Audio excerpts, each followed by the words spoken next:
Selamat selamat siang, selamat pagi, selamat siang, dan selamat sore, Bapak dosen dan teman-teman semua. Kami dari kelompok 2 akan presentasikan tugas analisis struktur 1. Sebelum itu, perkenalkan nama anggota kelompok kami. Yang pertama ada saya sendiri, Ferdi Kogoya, dan yang kedua Bayu Rosabika, ketiga Korean Cekelia, keempat dekorasi Budi Sapan, dan yang kelima Valesko Berta Aristian. Di sini kita akan membahas dari bab 8 ini sampai bab 9. Yang pertama, analisis struktur statik tertentu dengan metode gaya. Struktur statik tertentu suatu sistem struktur dapat dikategorikan sebagai struktur statik tertentu apabila jumlah reaksi perletakan atau gaya-gaya dalamnya melebihi jumlah persamaan kesetimbangan yang ada untuk dipergunakan dalam proses analisis. Jumlah reaksi yang berlebih ini sering disebut dengan istilah reaksi Venn, dan pada kenyataan struktur-struktur yang sering dijumpai di lapangan adalah berupa struktur statik tertentu. Suatu sistem struktur akan menjadi suatu struktur statik tertentu melalui banyak cara, seperti contohnya adalah banyaknya tumpuan yang digunakan untuk menumpan suatu elemen struktur. Struktur beton bertulang pada umumnya adalah suatu struktur statik tertentu. Sebagai contohnya adalah hubungannya antara balok dan kolom yang berupa sambungan monolit dan kaku. Meskipun pada dasarnya proses analisis struktur statik tertentu lebih rumit daripada analisis struktur statik tertentu, namun ada beberapa alasan dasar yang dapat diumumkan mengapa seorang perencana struktur lebih memilih bentuk struktur statik tertentu. Berikut ada gambar dan penjelasannya. Gambar 8.1 pada balok dalam gambar 8.1a, kedua ujung tumpuan adalah berupa tumpuan PP. Akibat beban yang bekerja, maka pada balok ini akan timbul momen lentur, meskipun yang besarnya adalah max PL per 8. Sedangkan pada balok gambar 8.1b adalah berupa balok statis tertentu sederhana. Momen lentur maksimum yang ditimbul adalah sebesar maksimum sampai PL per 8, yang artinya 2 kali lebih besar daripada momen lentur yang timbul apabila kedua tumpuan balok adalah berupa debit. Sebagai efeknya, maka tegangan dalam balok statik tertentu pada gambar 8.1a akan menjadi 1/2 kali lebih kecil daripada balok dalam gambar 8.1b. Ditinjau dari segi lendutan maksimum, balok dengan tumpuan debit akan menghasilkan lendutan yang besarnya 1/4 kali lendutan yang dihasilkan oleh balok dalam gambar 8.1b. Berikutnya, keuntungan lain dari penggunaan struktur statik tertentu adalah kemampuannya dalam mendistribusi beban apabila terjadi kesalahan dalam desain ataupun pada saat terjadi pembebanan yang berlebih. Hal ini dapat terjadi apabila suatu struktur terkena beban lateral yang muncul secara tiba-tiba, seperti beban angin ataupun beban gempa bumi. Kelemahan ataupun kekurangan dari jenis struktur statik tertentu ini salah satunya adalah dari segi biaya konstruksi. Pada umumnya, pembuatan struktur statik tertentu akan lebih mahal apabila dibandingkan pembuatan struktur statik tertentu. Dan berikut metode analisis. Dalam analisis struktur statik tertentu, secara umum Terdapat dua metode dasar yang sering digunakan, yaitu metode gaya dan metode perpindahan. Pada cara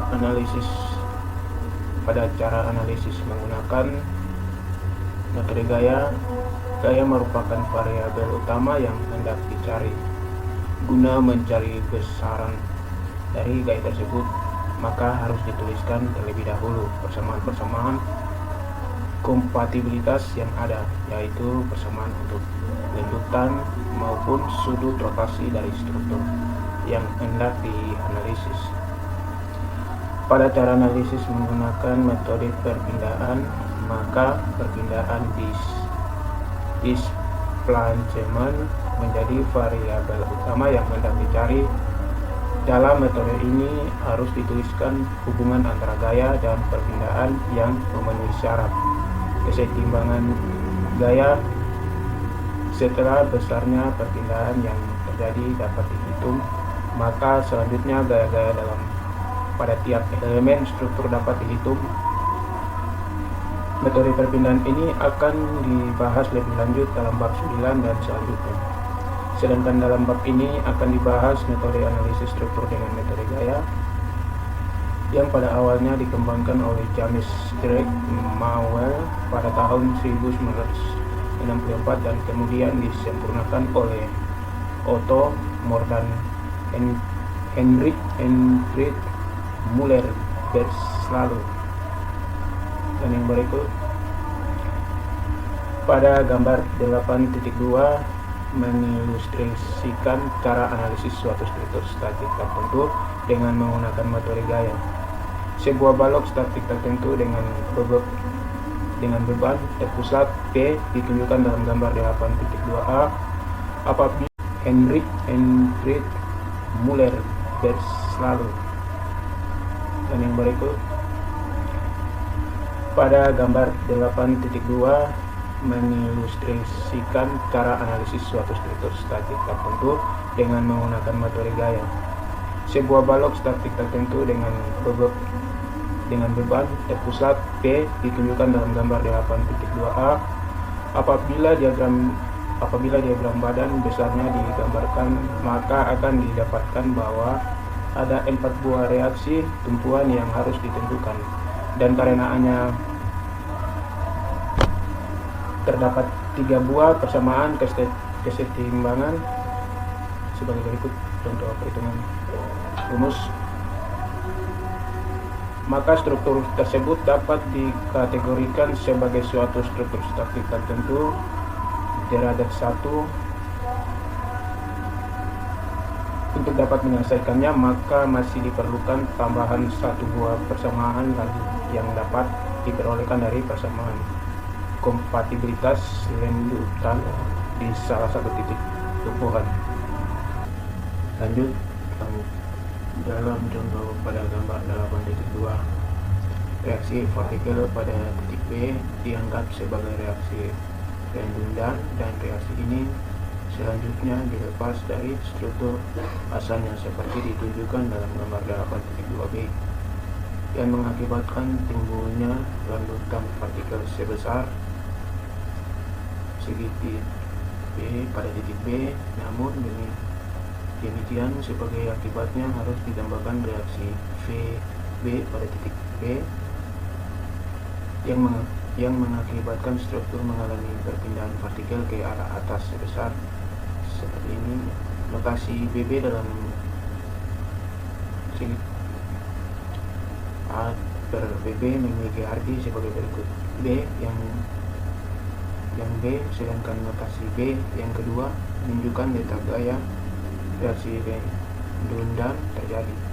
Selanjutnya, dengan mengasumsikan bahwa perpindahan ke atas bernilai positif, maka dari gambar 8.2a hingga C dapat dituliskan persamaan kompatibilitas untuk titik B sebagai seperti ini, dan besaran A VB diperoleh dari hasil perkalian antara VB reaksi partikel pada titik B dengan VB, sedangkan VBB sendiri adalah besarannya di perpindahan partikel pada titik B akibat beban sebesar 1 satuan pada titik B seperti ditunjukkan pada gambar 8.2D. Selanjutnya persamaan 8.1 dapat dituliskan kembali menjadi besaran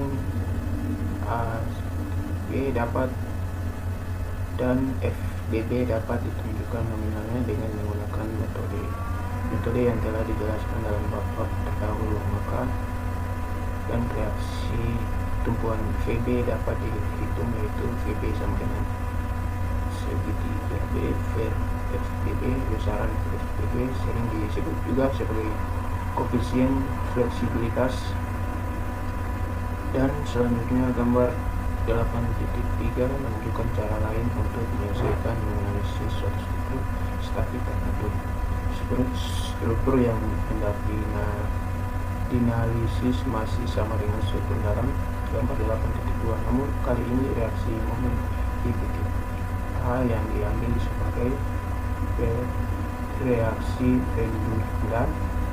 Tumpuan JP di A dapat diubah menjadi tumpuan sin di gambar 8.3B yang mengalami rotasi sebesar sebagai berikut. Sebagai konsekuensinya, maka di titik A harus diberi momen sebesar MA yang menimbulkan sudut rotasi sebagai berikut. Dan yang berikut dari gambar 8.3 tersebut maka dapat disusun bersama kompatibilitas rotasi untuk titik A sebagai berikut. Karena MA sama dengan A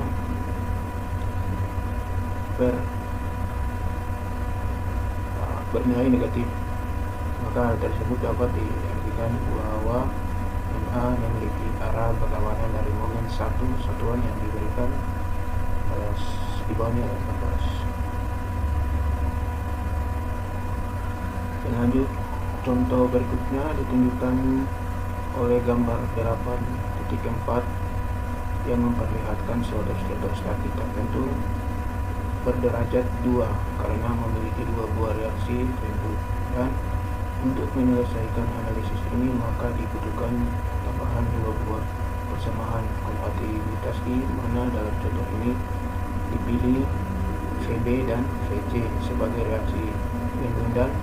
Reaksi redundan yang dipilih diasumsikan berarah ke bawah pada gambar 8.4C.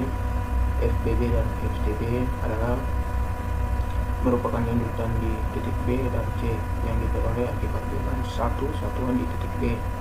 Sedangkan FBC dan FCC pada gambar 8.4D merupakan lanjutan di titik B dan C yang diperoleh akibat beban satuan di titik C. Dengan berdasarkan kaidah superposisi maka dapat ditunjukkan persamaan kompatibilitas pada titik B dan C secara berurutan sebagai berikut.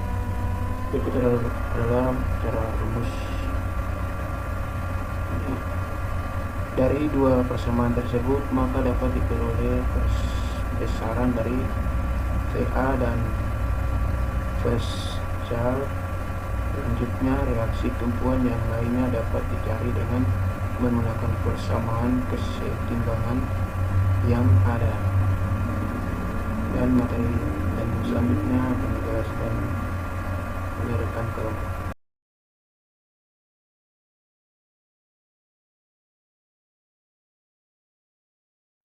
Analisis balok statis tak tentu.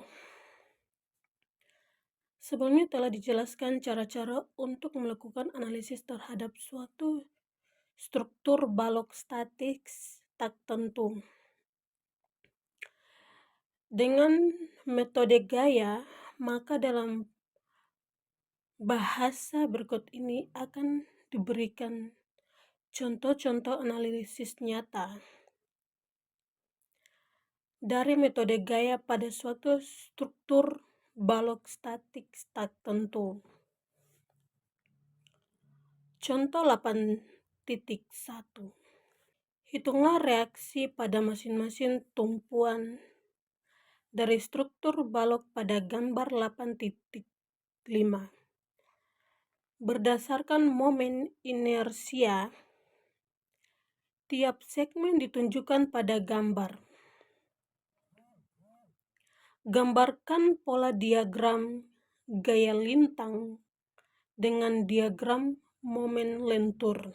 Nah, di bawahnya adalah gambar 8.1a balok dalam contoh 8.1. Penjelasan dari hasil analisis dapat dinyatakan bahwa struktur balok dalam gambar 8.5 adalah merupakan struktur statis tak tentu berderajat 1. Dalam contoh soal ini, reaksi vertikal pada tumpuan C yaitu diambil sebagai reaksi redundang. Sebagai perjanjian tanda, maka vertikal atas dianggap sebagai arah positif. Gambar 8.5b, arah vertikal ke bawah dianggap bernilai positif, sehingga dapat dituliskan persamaan kompatibilasi pada titik C.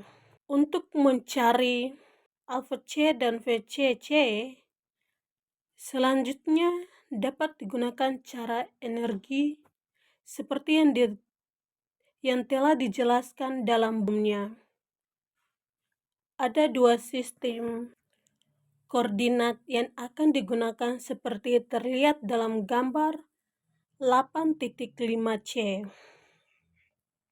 Untuk mencari nilai AC, maka diperlukan pembebanan struktur yang nyata, serta membeban virtual satuan di titik C. Nilai FCC dicari dari pembebanan sebesar 1 satuan pada titik C. Nilai FC menjadi negatif, artinya arah dari FC berlawanan dengan asuransi semula arah ke bawah, sehingga didapatlah VC dengan 18,53 kN. Reaksi lain dicari gunakan gambar 5D menunjukkan reaksi serta bidan dan momor.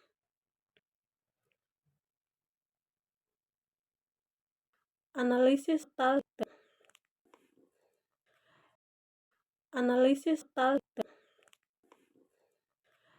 dapat pula dengan keperluan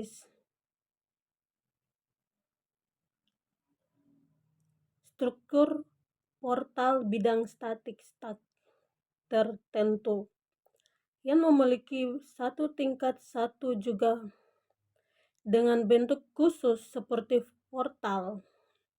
Struktur portal bidang lain memiliki lebih dari satu lantai atau memiliki derajat ketidaktentu yang tinggi. Dapat diselesaikan secara lebih mudah dengan menggunakan metode persamaan atau metode distribusi momen, juga dengan menggunakan metode matriks yang akan dijelaskan dalam bab-bab selanjutnya. Contoh-contoh soal berikut ini menjelaskan cara menggunakan metode gaya dalam melakukan analisis struktur portal statik tertentu.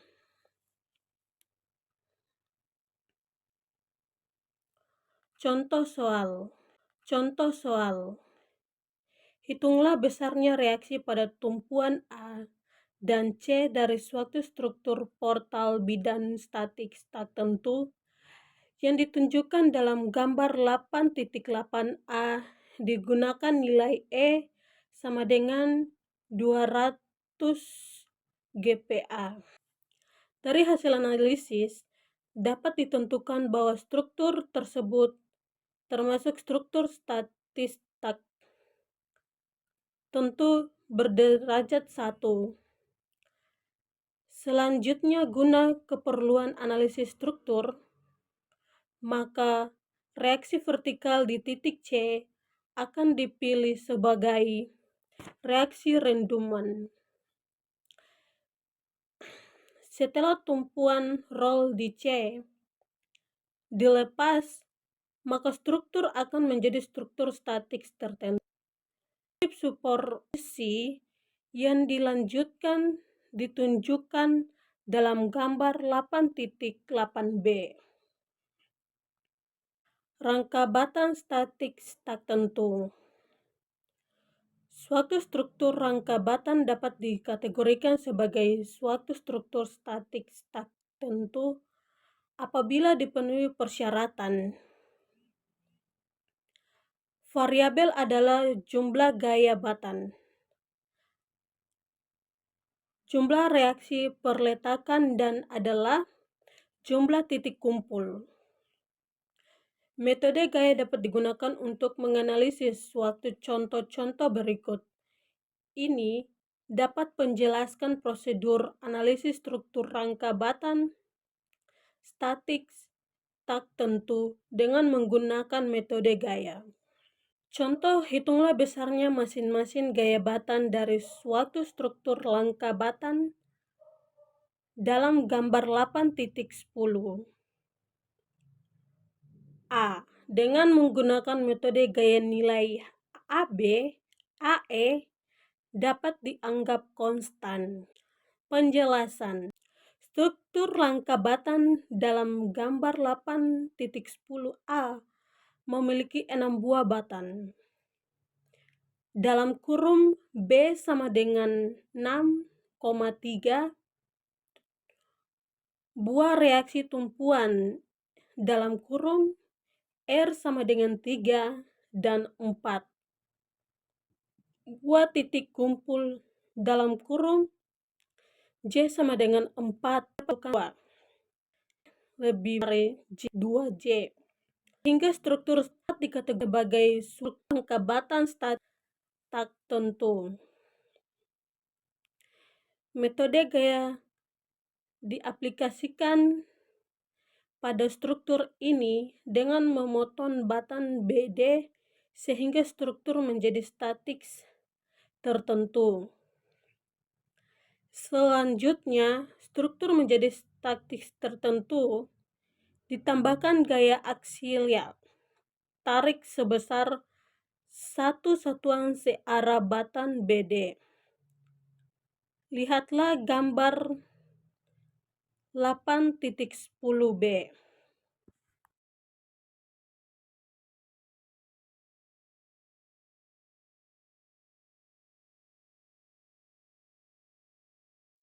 Perkenalkan, nama saya Bayu Reza Agista, NIM 22B10046 dari kelompok 2 analisis struktur 1 kelas 1. Di sini saya akan menjelaskan bab 9, yaitu tentang analisis dengan metode perpindahan persamaan slope deflection. Prinsip dasar metode perpindahan telah disebutkan dalam bab sebelumnya bahwa untuk keperluan analisis suatu struktur statis tak tentu terdapat 2 buah metode dasar yang dapat digunakan.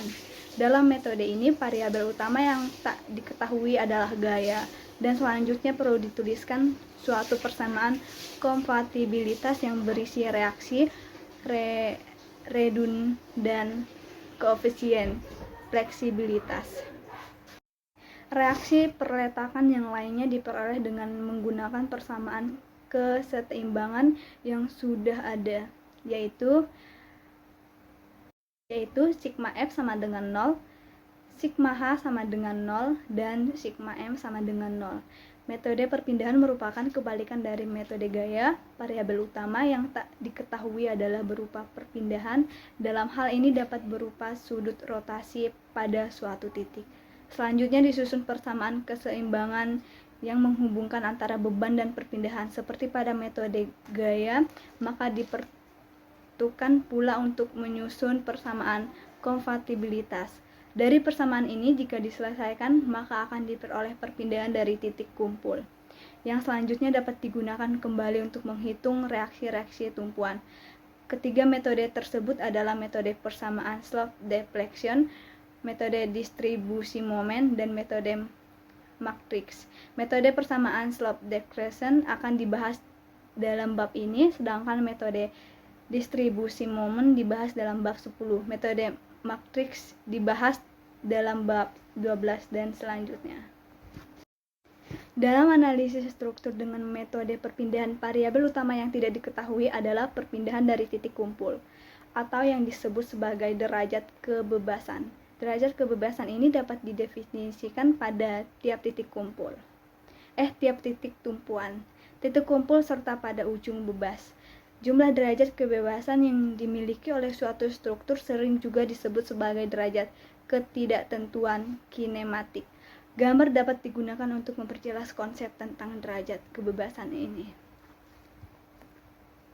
Derajat kebebasan struktur dalam gambar 9.1.a dengan mengabaikan deformasi aksial, maka beban tersebut mengakibatkan titik A berotasi sebesar theta A. Sedangkan titik B tidak mengalami perpindahan, baik berupa lendutan maupun rotasi. Dengan demikian, maka struktur balok dalam gambar di atas tersebut hanya memiliki satu buah derajat kebebasan theta A dan selanjutnya dapat disebut memiliki derajat delta C. Sehingga struktur balok dalam gambar tersebut dikatakan memiliki ketidaktentuan kinematik berderajat 4. Portal bidang dalam gambar di atas tersebut memikul beban horizontal pada titik B, sehingga mengakibatkan titik B dan C berotasi sebesar theta B dan theta C.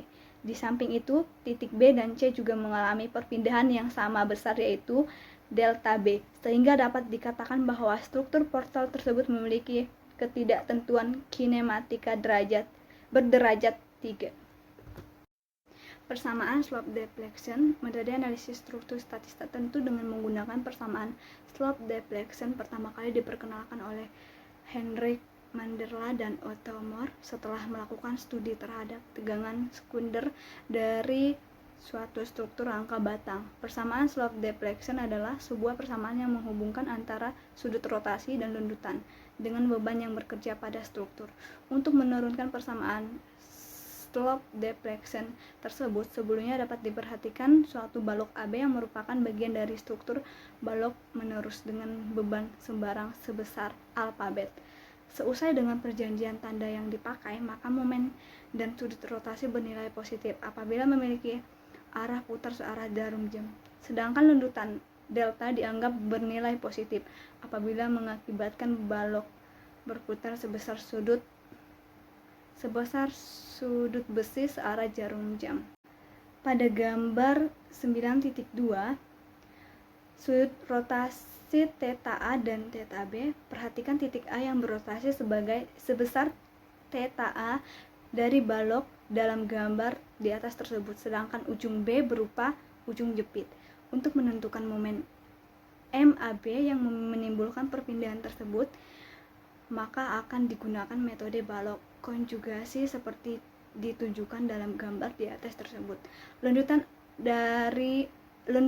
ari balok nyata di titik A dan B adalah sama dengan 0 karena titik A dan B adalah titik tumpuan, sehingga jumlah momen di titik A dan B dari balok konjugasi harus sama dengan 0. Hal ini dapat dituliskan dalam bentuk persamaan. Dari persamaan 9.1 dan 9.2 dapat diperoleh hubungan adalah MAB sama dengan 4EL per L dikali theta A dan MBA sama dengan 2EL per L dikali theta A. Melalui cara yang serupa, titik B mengalami rotasi theta B dengan ujung A diubah menjadi ujung jepit, maka dapat diperoleh hubungan antara theta B dengan MAB dan MBA sebagai berikut. MAB sama dengan 2EL per L dikali theta B dan MBA sama dengan 4EL per L dikali theta B. Apabila ujung B mengalami penurunan sebesar delta, pada gambar 9.4 sehingga balok mengalami rotasi searah jarum jam. Momen yang didapatkan tersebut sering disebut dengan istilah fixed end moment atau disingkat dengan FEM. Perhatikan bahwa sesuai dengan perjanjian tanda, maka nilai FEM pada ujung A adalah negatif berlawanan dengan jarum jam. Dan nilai EFM pada ujung B adalah positif searah jarum jam.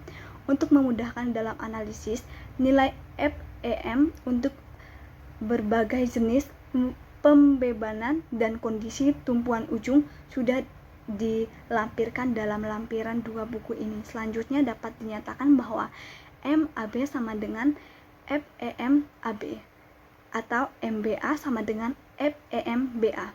Apabila semua komponen untuk MAB dan MBA yang telah dituliskan dalam persamaan 9.3 sehingga persamaan 9.6 dijumlahkan, maka dinyatakan bahwa MAB sama dengan 2E buka kurung 1 per L tutup kurung 2 theta A ditambah theta B dikali 3 dikali delta per L ditambah FEM AB. Dengan menotasikan ujung dekat sebagai N dan ujung jauh sebagai besi sama dengan delta per L, maka kedua persamaan di atas dapat dinyatakan secara umum sebagai persamaan Stokes deflection. Dengan MAB sama dengan momen internal pada ujung dekat, E titik K sama dengan modulus elastis, dan kekuatan balok K sama dengan I per L.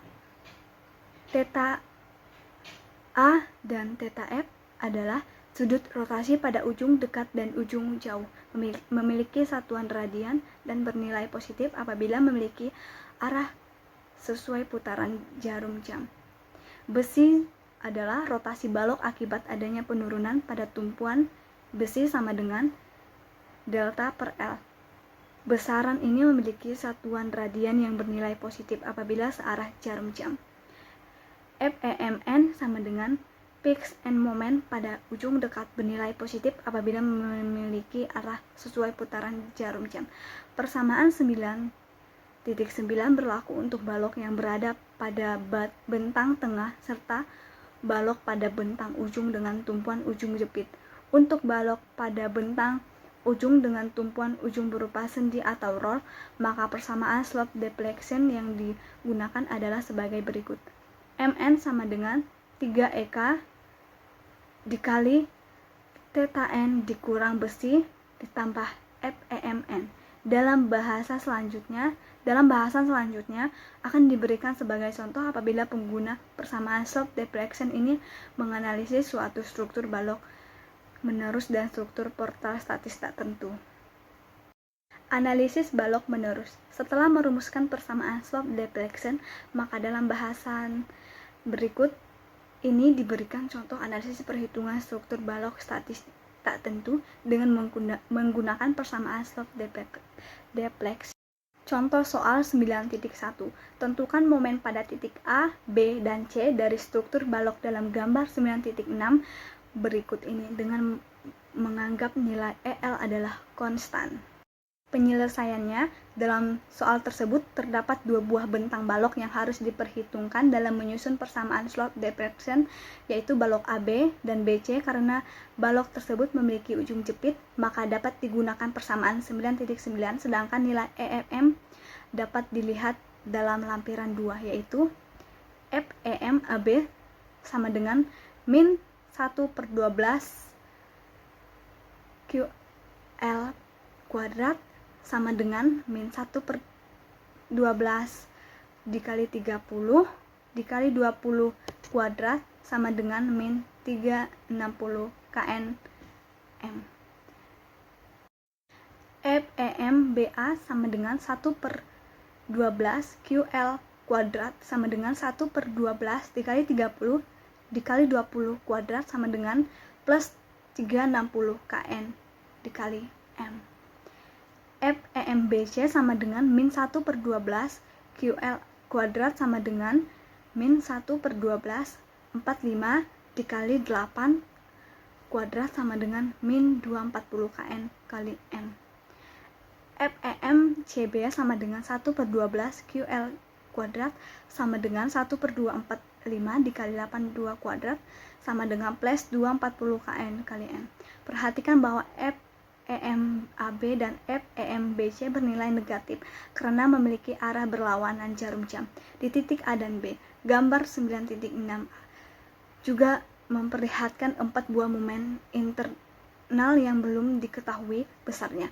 Variabel lain yang juga belum diketahui adalah sudut rotasi di B, theta B di titik A dan C merupakan titik jepit sehingga tidak mengalami perubahan sudut, atau dengan kata lain theta A sama dengan theta B sama dengan 0 karena tidak ada penurunan pada tumpuan. Maka dapat dituliskan pula bahwa besi AB sama dengan besi AB sama dengan 0. Untuk balok AB, dengan memperhatikan titik A sebagai ujung dekat dan titik B sebagai ujung jauh, maka dapat dituliskan persamaan. Kemudian penyelesaian dalam soal tersebut terdapat dua buah bentang balok yang harus diperhitungkan dalam menyusun persamaan slope deflection, yaitu AB dan BC. Karena balok tersebut memiliki ujung jepit, maka dapat digunakan persamaan 9.9, sedangkan nilai Fm dapat dilihat dalam lampiran 2, yaitu FEM BA sama dengan 1 per 12, QL kuadrat sama dengan 1 per 12, dalam kurung 30 dalam kurung 20 kuadrat sama dengan plus 360 kN/meter. Kemudian perhatikan bahwa FEM AB dan FEM BC bernilai negatif karena memiliki arah berlawanan arah jarum jam di titik A dan B. Gambar 9.6a juga memperlihatkan 4 buah momen internal yang belum diketahui besarnya. Variabel lain yang juga belum diketahui dalam sudut rotasi di B, theta B, titik A dan C merupakan titik jepit sehingga tidak mengalami perputaran sudut, atau dengan kata lain theta A sama dengan theta C sama dengan 0. Karena tidak ada penurunan pada tumpuan, maka dapat dituliskan pula bahwa pesi AB sama dengan pesi BC sama dengan 0. Untuk balok AB dengan mempertimbangkan titik A sebagai ujung dekat dan titik B sebagai ujung jauh, maka dapat dituliskan persamaan sebagai berikut. Kemudian selanjutnya dengan menganggap titik B sebagai ujung dekat, titik A sebagai ujung jauh, kemudian berikut contoh perhitungannya. MBA sama dengan 2E dalam kurung L per 12 dalam kurung 2 dalam kurung theta B plus 0 kurang 3 dalam kurung 0 plus 360 EL per 3 theta B plus 360. Lakukan cara yang sama untuk balok BC, maka dapat dituliskan sebagai berikut. Kemudian dari 4 buah persamaan di atas, terdapat 5 buah variabel, yaitu MBA, MAB, MBA, MBC, MCB, dan theta B. Oleh karena itu, untuk dapat menyelesaikan persamaan-persamaan tersebut dibutuhkan satu buah persamaan lagi yang berasal dari kesetimbangan momen pada titik B, yaitu MBA plus MBC sama dengan 0. Berikut gambarnya kesetimbangan gaya dan momen titik B. Kemudian substitusikan persamaan B dan C ke dalam persamaan E, sehingga menghasilkan EL per 3 theta B plus 360 plus EL per 2 theta B min 240 sama dengan 0. Kemudian 5 per 6 EL theta B sama dengan 1 min 120 sama dengan, kemudian satunya theta B sama dengan min 144 per EL. Kemudian substitusikan nilai theta B ke dalam persamaan A, B, C, dan D. Maka diperoleh nilai sebagai berikut. MBA sama dengan min 384 kN, MBA sama dengan plus 312 kN, MBC min 312 kN, MCB sama dengan plus 240 kN. Maka nilai MBA yang negatif menandakan bahwa momen memiliki arah berlawanan dengan jarum jam. Dari hasil tersebut, maka gaya geser di ujung batang dapat dihitung dengan menggunakan persamaan kesetimbangan diagram badan bebas, diagram gaya lintang, dan momen lentur. Ditunjukkan seluruhnya dalam gambar 9.6 C dan D. Berikut contoh diagram gaya lintang dan momen lentur balok pada contoh 9.1. Kemudian analisa portal tak bergoyang. Analisa portal tak bergoyang, suatu portal di bidang didefinisikan sebagai portal tak bergoyang atau tidak mengalami perpindahan horizontal ke kiri atau ke kanan apabila portal tersebut memiliki tumpuan yang cukup untuk mencegah timbulnya perpindahan dalam arah horizontal. Contoh portal yang demikian diperlihatkan dalam gambar 9.10. Selain itu, portal yang memiliki pembebanan dan bentuk geometri yang simetri juga dapat dikategorikan sebagai portal tak bergoyang. Kemudian gambarnya 9.11 menunjukkan portal jenis ini. Kemudian contoh-contoh berikut ini menjelaskan aplikasi penggunaan persamaan slope deflection untuk suatu portal statis tak tentu tanpa goyang. Berikut contoh gambarnya. Kemudian contoh soal 9.5, tentukan momen internal di tiap ujung balok dari struktur portal statis tak tentu pada ujung gambar 9.12a. Berikut ini asumsikan nilai E sama dengan 200 GPa dan nilai momen inersia dari tiap balok ditampilkan dalam gambar. Berikut gambarnya portal tak bergoyang pada contoh 9.4. Penyelesaiannya ada dua balok yang diperhitungkan dalam penyusunan persamaan slope deflection, yaitu balok A dan B, EAB, dan balok BC. Balok AB memiliki ujung-ujung jepit sehingga dapat menggunakan persamaan 9.9, sedangkan balok BC yang memiliki ujung sendi dapat menggunakan persamaan 9.10 dari tabel dalam lampiran 2. Maka nilai fixed end moment untuk kedua balok tersebut adalah sebagai berikut. FEM AB sama dengan PL per 8 min 20 kali 4 per 8 sama dengan min 10 kN. Kemudian FEM BA sama dengan PL per 8 sama dengan 20 kali 4 per 8 sama dengan plus 10 kN. FEM BC sama dengan min